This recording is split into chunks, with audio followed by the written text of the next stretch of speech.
Flying Fortresses, the pioneer four-motored bomber, in the air since 1935. Steamroller construction, weight about 25 tons, speed better than 300 miles an hour, range 2,100 miles. Piped oxygen for the crews and turbo superchargers for the air-cooled engines. The Norden bomb sight, a bomb release that drops them out in perfect stacked formation. A precision bomber at 30,000 feet and up. A combat plane at any level. The firepower of a dozen or more high-rate 50 caliber machine guns. A bomb load of 3.5 tons. But in the early summer of 1942, the big question was dark. The Fortresses had raked through the Pacific skies from Luzon to Midway. But could they bomb Europe? Could they fly and deliver and get back in broad daylight against the full fury of the enemy? Some of the experts said no. Not enough gunpowder, not enough armor, not enough speed or range or ruggedness. The losses would be too high. Here is a motion picture record of the first all-American Flying Fortress raid over Europe. The men crowd into the operations hut, under the windsock, traditional as the yellow flag of quarantine. This is the briefing, the final how, where, when, and why of the raid. I have your attention, please, gentlemen. The pilots have all checked their crews. Everybody present and accounted for. For a long time, we've all been working very hard. The work has been grueling. It's produced results, and our standard of performance is very high. The fact is, however, unless that standard of performance remains high on an actual enemy target, all our work is going to go for nothing. Today we have an enemy target. Gentlemen, this is the real thing. This is the first operational mission we're going on. Now, you've all been issued your maps. You will note that the target is RP9X55. You will find that the recognition of the actual target area, if you follow your maps, will not be a matter of very great difficulty. As you come in from the southwest, you pass a range of rather high hills, ending in a knob of rock which sticks up quite a considerable distance. You will note that to the left of the knob as you approach, and not very many miles away, is a lake. You progress past that lake, and you will pick up the area of the town without very much difficulty.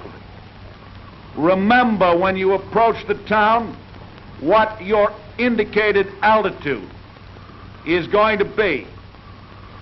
Remember that you are not to go below that indicated altitude. Now, as you approach the area, you're going to run into rather heavy concentrations of flak. That flak has to be watched for. You've got to deal with it as you've been taught to deal with it. We have a time check, please. Gentlemen, it is coming up on 45. I shall count the 5. 40, 41, 42, 43, 44, 45. That's all. That's all right.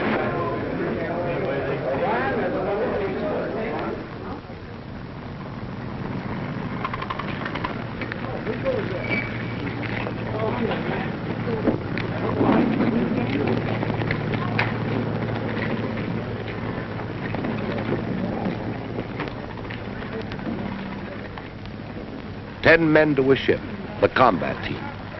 10 men blending together like a good jazz band. pilot and co-pilot, bombardier, navigator, engineer, radio man, photographer gunner, waist gunner, ball turret gunner, and tail gunner.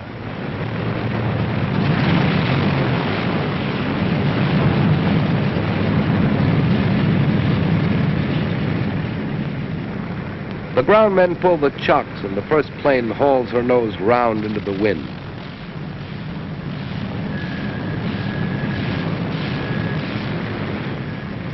The others behind her, following each other like a herd of elephants out of a water hole.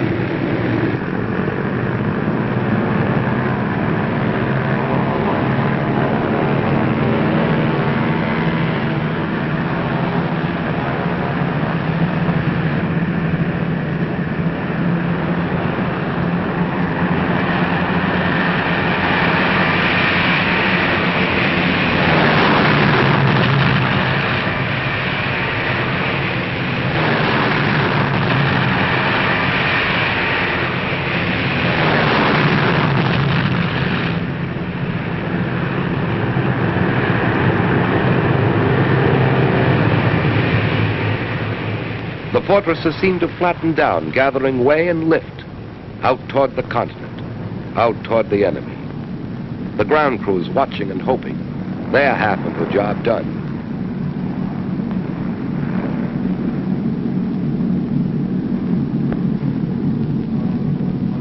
Now the ship's at operating altitude, squared away on course in formation. Keeping station, each plane helps to cover the others. Together they make one round, bristling hedgehog of fire. The pale, glimmering English sun and the English fields checkerboarded below. Americans from Massachusetts, Idaho, and Kentucky, a long, long way from home. The target is Rouen, the railroad yards. They come in from the northeast in tight formation, very high, visible from the ground, and make their bombing run as the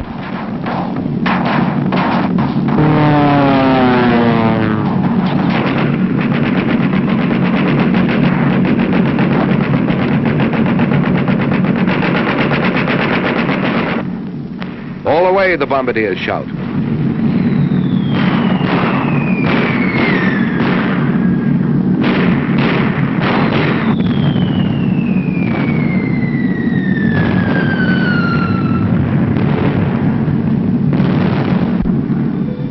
They group in elements of 3 for the run home.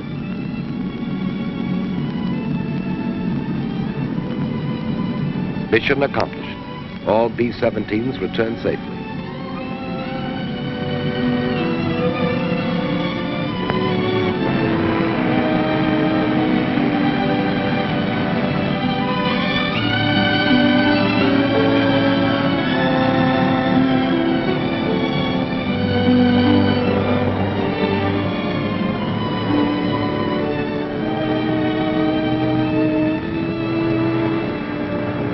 More raids followed. August 19th, 1942. B-17s over Nazi fighter base at Abbeville in support of Dieppe raid. Aerodrome and fuel tanks fired. Buildings razed. Return with full complements. Mission accomplished. August 21st, 1942. 11 B-17s without fighter escort attacked over North Sea by 25 Focke-Wulfs 190s. 3 enemy fighters destroyed. 9 more probably destroyed or damaged. 1 fortress pilot killed. Co-pilot wounded. August 27th, September 7th, October 5th. A fortress named Phyllis attacked by 40 Focke-Wulfs, 2 engines out of commission. A third later failed over the channel. 3 shell holes in rudder, 3 more in stabilizers. Controls partly shot away. Landing gear smashed. 200 holes in fuselage, but Phyllis came home. October 10th, more than 500 United Nations planes, 100 or more fortresses bombed locomotive and steel works at Lille. 4 bombers failed to return. American bomber crews credited with at least 48 German planes, probably 38 others, damage to 19 more. Mission accomplished. Mission accomplished.